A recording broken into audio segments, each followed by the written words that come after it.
From a husband who drank his wife's blood to a genius maniac that slaved people with explosives, today I'm going to explain what happened to every single serial killer from Fallout. 1. Cannibalistic transformation. This first serial killer is Morris Stevens, a man whose sickness of the mind would turn him into a monster and strip away his body until it reflected the darkness hidden beneath. Exploring the forest region in Fallout 76's West Virginia wasteland, you'll come across a pre-war private school for the ultra-wealthy known as Bolton Greens. Post-war, it appears to have been fortified from the outside, with cages that can be found all around the makeshift campsites that dot the golf course of the school. Nearby, you'll find a larger cage containing several skeletons, with a sign by the gate that reads, "No snacking." If you continue to the left, you'll come across a makeshift cooking station made of a burned-out vehicle. On its table, you'll find a skull next to a pot and several pieces of cookware. Continuing to the school's lobby, you'll find piles of visceral remains and gore bags everywhere. What happened here? What sadistic masterminds could have left this scale of horror behind, and why did they do it? After the bombs dropped, raiders ravaged the wasteland and took what they needed, often leaving a trail of bodies behind. One such raider gang, the Gormans, would rise and commit atrocities, crossing a line that most others wouldn't dare. They were cannibals, the worst of the worst, capturing their victims and raising them like livestock until they prepared them for slaughter. Morris Stevens was their leader, alongside his wife Edie, and they developed one simple code that was aimed at preventing this gang of cannibals from fighting amongst themselves. Never eat your own. The Gormans had found the ruins of the private school mostly intact, and used it as their stronghold, as it was already fortified and could be held easily. They modified a room to act as their meat locker and quickly went to work, capturing wastelanders and harvesting their flesh. So sadistic were these raiders that they would get into arguments over which gender tasted the best, resulting in brutal brawls amongst their number. They were opportunists and used the former robotic waiting staff in the cafeteria of the school to do the dirty job of turning their victims into elegant dishes fit for the most elite. When it comes to serial killers working alongside one another, they can never truly trust each other. If the opportunity arises and they had the urge, they will slaughter their own. When one of the Gormans, Bob, noticed Morris Stevens had begun to act weirder than normal, he would question why. A Gormand by the name of Gregory went missing, and the raiders spent a whole day searching for him, with many thinking that he ran off and didn't want to be bothered, until Bob convinced the gang to mutiny against Morris and Edie. They would find what was left of Gregory in Morris's room. Morris and his wife Edie had broken the gang's one code: never eat your own.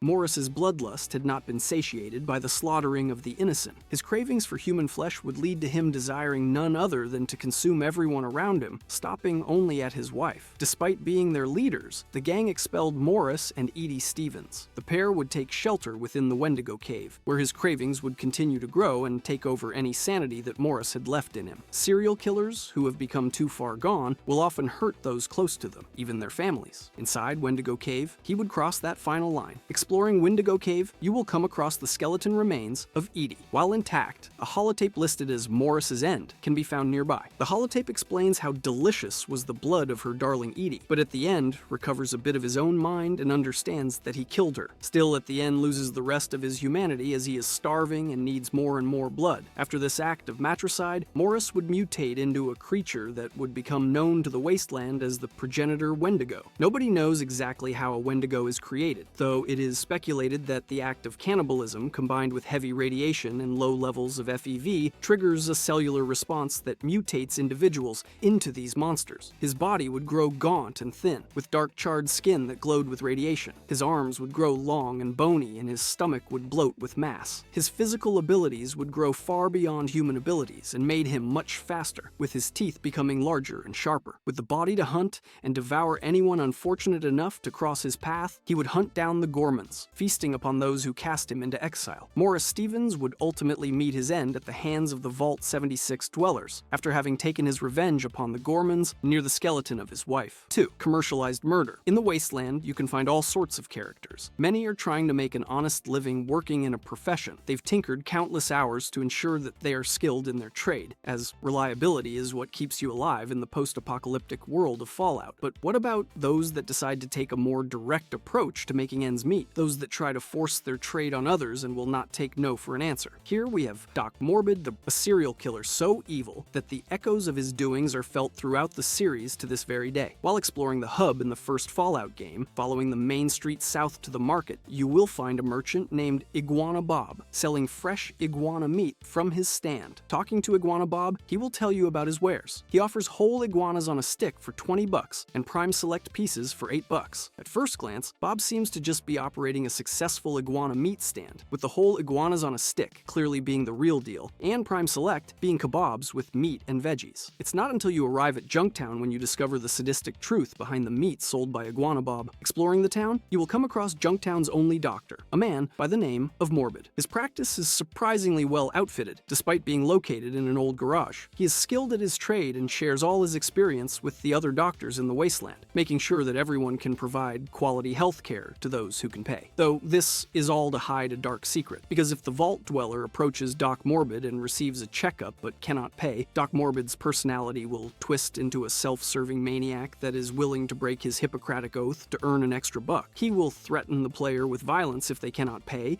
and if the courier continues to insist that they will not pay, he will then say, "Have it your way. Cougar Flash, show our patient to the lab," calling on his goons to attack the Vault Dweller and deliver him to Doc Morbid's underground lab, where the Doc then heads to. When the Vault Dweller kills both Cougar and Flash, Morbid will return to the surface and ask the Vault Dweller to just go away. If the Vault Dweller then goes to the Doc's lab underground, he will find out how the sadistic doctor intended to receive his compensation. The underground has multiple bloody tables, where human carcasses seem to have been stripped of their flesh, leaving the perfectly bare skeletons left behind by Doc Morbidin as the serial killer harvested his victim's meat. You will also find Gretch, Doc Morbid's dwarf assistant, who will reveal to the Vault Dweller the whole operation if the Vault Dweller convinces him that he was sent there by Doc Morbid himself. He tells the Vault Dweller that he and Doc Morbid prepare the victims and send them to Iguana Bob to sell as his Prime Choice Select. The Vault Dweller can kill both Gretch and Doc Morbid after this, but the canon seems to suggest that he survives. And by 2280, his business practice is shared throughout the wasteland in the Tales of a Junktown Jerky Vendor magazine. There is no way to report Iguana Bob, and attacking him will just cause the police force of the hub to become hostile towards the Vault Dweller. It seems that Doc Morbid's operation continues even after his death, as Iguana Bob's son, Mikey Frazier, continues to operate the family business all the way into 2161 during the events of Fallout 2. Doc Morbid's victims never received the justice they deserved, and he continued to butcher those who could not pay, becoming one of the most prolific serial killers in the wasteland. 3. Technological tyranny. What happens when a maniacal genius desires to learn the secrets of the old world and achieve supremacy over others without care for the outcome? Serial killers such as these will take out all that stand in their way, willing to sacrifice their followers and experiment on those they deem their lessers. Many of them will not understand their wrongdoings as they see it as their right to do as they must, so long as it serves their desires. Father Elijah was once the esteemed elder of the Mojave Brotherhood of Steel, until they engaged in a brutal and bloody conflict with the NCR. Despite the irregularity of a scribe reaching the rank of elder, which is traditionally attained only by paladins, his genius led him to be admired by his peers, as he was able to understand pre-war technology without the need for a thorough inspection. As elder, he used his position to command the Brotherhood to scavenge the wasteland for technologies that could be recovered. He would improve upon the designs of recovered technology, even creating weapons that drew the ire of the more conservative members of the Brotherhood. The other elders would come to fear his ambitions, sending him into the Mojave to form a new chapter, rather than deal with the threat he posed to their status quo. In the Mojave, his unchecked authority would lead to his chapter viewing him as an unpleasant leader, seeing his underlings as but tools that he could use to acquire more technology that he could experiment on. He disdained human interaction, preferring to keep any contact with his underlings strictly to terminal messages. He showed affection to but one of his underlings, scribe Veronica Santangelo, the sole individual that he sought to share his knowledge with. Such was his affection for her, that he used his status as elder to end her relationship with Knight Christine Royce, so that Veronica would follow him into the Mojave. She would never know the truth of why her relationship would come to an end, as Elijah's narcissism would never allow him to feel sympathy enough to tell her the truth. In the Mojave, his mission was to take control of the Hoover Dam and study its technology so that the Brotherhood might build similar structures. However, he was too late. By the time his newly found chapter would arrive at the dam, the NCR had already established control. This infuriated Elijah, leading his narcissism to the conclusion that he would need to take the Helios 1 solar power facility, to fortify it, and prepare to drive the NCR away from what he viewed as rightfully his in the Mojave. In his eyes, the NCR was but children playing with a bomb, unfit to control the dam and nor Helios 1. The NCR and the Brotherhood would go to war, leading to massive losses on the NCR side. Already lives would begin to be lost under the command of Elder Elijah, who did not care for the death toll as long as it served his desires. To compensate against the overwhelming fire superiority of the Brotherhood, the NCR would rely on quick guerrilla skirmishes that pushed the Brotherhood back to their stronghold. His subordinates would become the first lives lost to to his ambitions. As his forces dwindled, Elijah would grow increasingly obsessed with understanding the secrets of Helios 1 and its Archimedes 2, an energy-based artillery satellite built by Poseidon Energy and based there. Believing it to be the key to victory, Elijah would send many of his remaining knights and paladins to their death to slow the NCR advance. He desired time and refused his subordinates' pleas to abandon the facility and retreat into Brotherhood control territory. As his underlings began to increasingly question his orders, he would disappear from Helios 1, telling no one of his departure, not even his pupil, Veronica. Many, such as Paladin Ramos, would view trying to defend Helios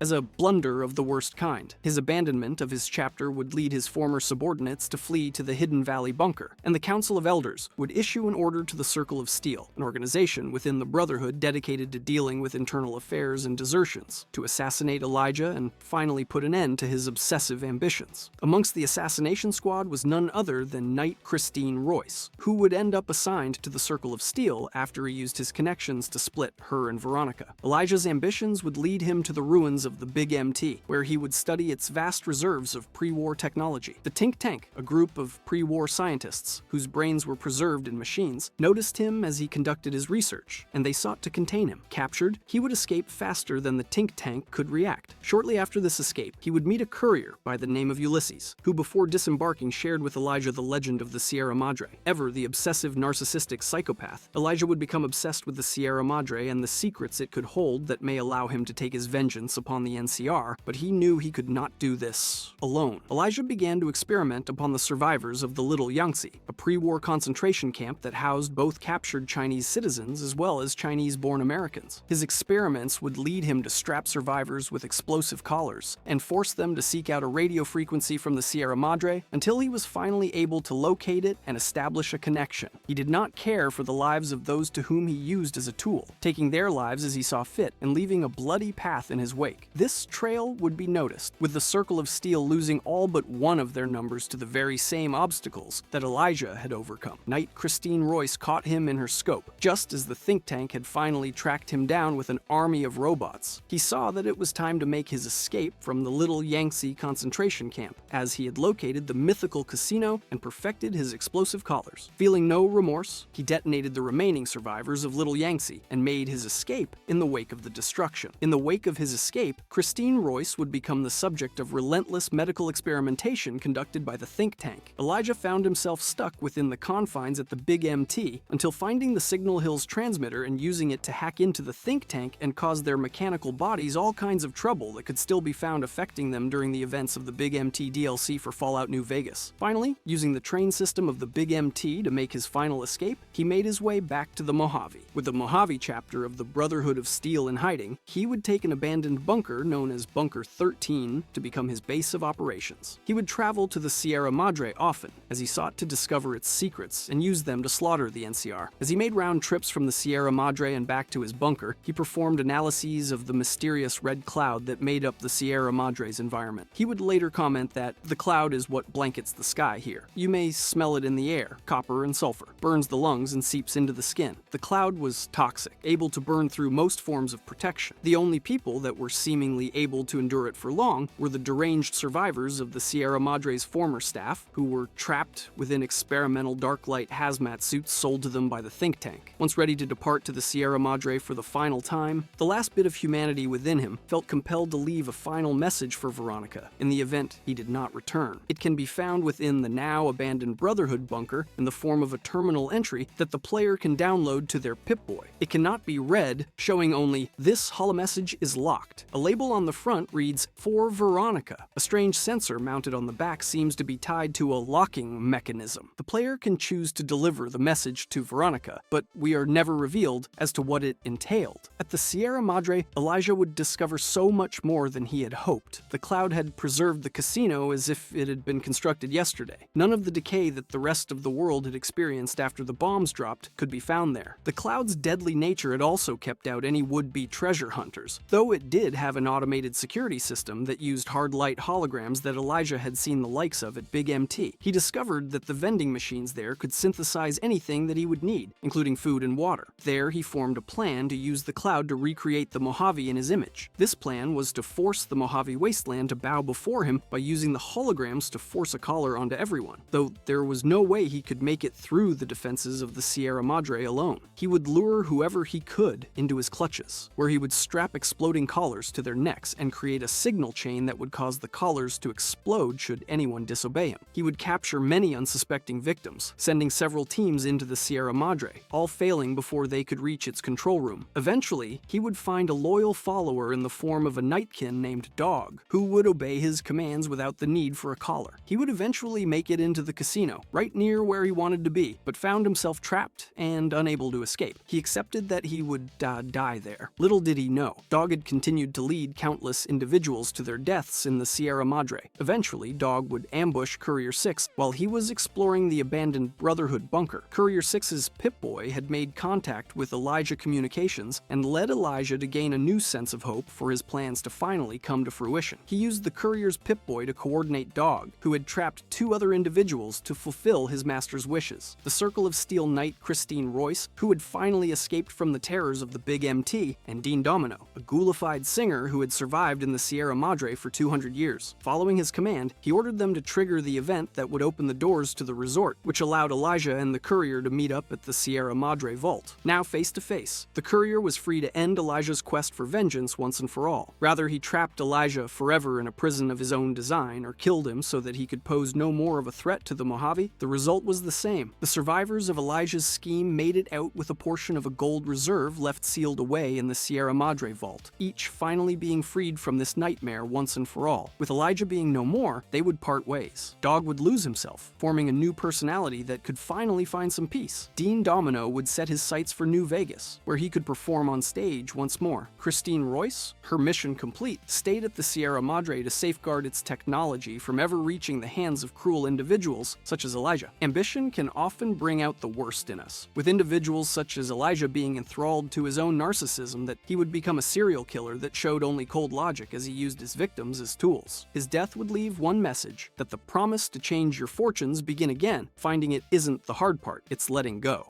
4. Scientific fanaticism. Many serial killers believe their actions as simply a means to an end, burying their guilt with claims of noble intentions. Anyone who dares to risk their goals must be dealt with. As they believe themselves justified, they will stop at nothing to achieve their goals, and those goals will often be misguided. This was the case of a serial killer whose hopes led only to despair. This is the story of Edgar Blackburn. Blackburn's misguided intentions could have destroyed post-war Appalachia, a risk he was willing to take, thinking his experiment had finally succeeded and he could cure all disease. Edgar Blackburn wanted to make the world a better place by using science to increase the livelihoods of all those around him, leading him to study many different fields of science. He used his scientific knowledge to score a job at West Tech, working on the Panimmunity virion. The Panimmunity virion was a mutagen that was designed to rapidly mutate edible plants and vegetation to achieve plants that could adapt to different environments and yield greater harvests. Blackburn hoped to solve the hunger crisis that had taken hold of pre-war America, leading to riots like the one in October 2077 that took place in Roxbury, Boston, and reached a climax when a window had been broken at the Roxbury Food Bank, which led to crowds raiding the food bank. The hunger crisis was so severe that there were armed soldiers stationed at the food bank. They would respond to the crowd rushing in by firing at the crowd, which led to 4 people dead and 8 others injured. Blackburn's dream of solving starvation once and for all failed when the Panimmunity virion began to be tested on small creatures, such as flatworms and smaller mammals. West Tech's scientists would discover that the Panimmunity virion increased the muscle mass of the initial test subjects, with its military wing seeing it as a way to create super soldiers to sell to the US government. It would go on to be renamed the Forced Evolutionary Virus, also known as FEV, with human testing beginning soon after. If you read the loading screens playing Fallout 76, you will eventually come across one that says the first super mutants in Appalachia were created right before the Great War when West Tech poisoned the drinking water of Huntersville WV with the FEV virus in a sinister secret experiment gone horribly wrong. Blackburn was disgusted by this, considering it a great tragedy that should have never happened. He blamed himself for his work on the FEV, though he never gave up the idea that it could be used for the good of the common man. When the bombs dropped, he would survive both the immediate aftermath and the outbreak of the Scorch virus, fleeing the state and only returning when the former inhabitants of Vault 76 were able to cure the virus. During his time traveling the wasteland, he would see what life was like for humanity and the folk remedies and makeshift medicines that were used in place of what had been. He resolved to perfect the FEV and use it to make humanity immune to anything that post-war America could throw go at it. He concluded that for the betterment of humanity, he would have to commit acts of unspeakable evil. He would gather some of his former West Tech colleagues and begin experimenting to perfect FEV, but he would find himself lacking in terms of supplies. He would hire the ruthless Hellcat mercenaries to capture human test subjects, managing his headquarters in none other than the ruins of Vault 96, which was designed for scientists to conduct experiments on plant life. But its harsh quotas led to the scientists revolting and damaging much of the vault. He would record many terminal entries that to justify the horrific experiments he conducted on innocent wastelanders, with his very first entry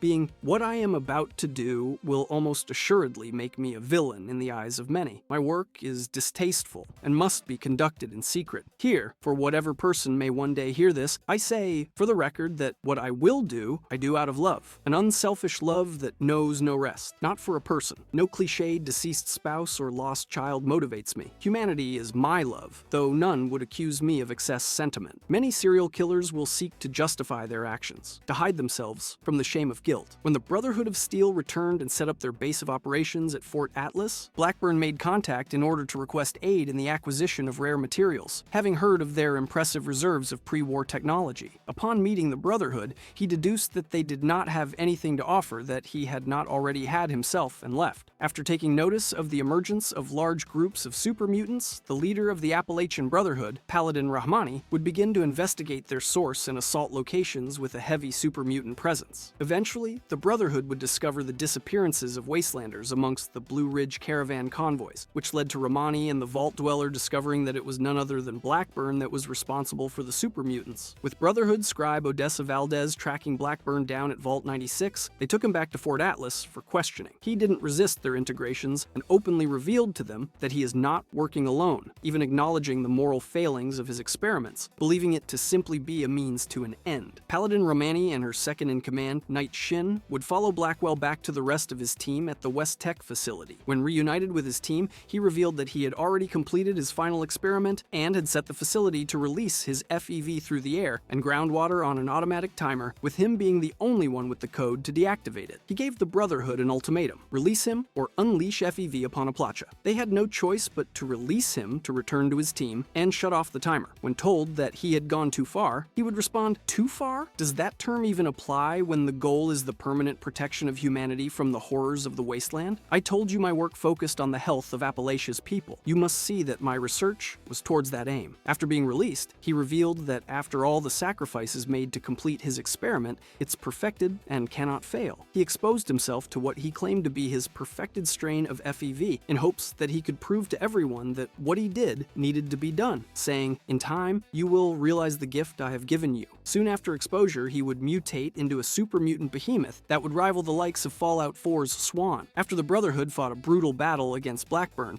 his colleagues would deactivate the timer and submit to the Brotherhood to face their punishment. In the end, it was up to the Vault 76 survivors to decide if they were to be executed or employed by the Brotherhood as doctors, and sworn to no longer experiment with FEV. Dr. Edgar Blackburn was haunted by what his work had done to the pre-war town of Huntsville, WV, and sought to use their sacrifice to mean something that could better the world, but in his own arrogance and drive, he killed further innocents and only achieve in unleashing mutated horrors upon the wasteland that may never be eliminated completely. He is a serial killer whose actions have led to the continued death of innocents long after his spree was put to an end. Every serial killer will someday meet their end. This has been what happened to every serial killer in Fallout. If you want to see the 7 levels of Fallout serial killers, click the video on the screen.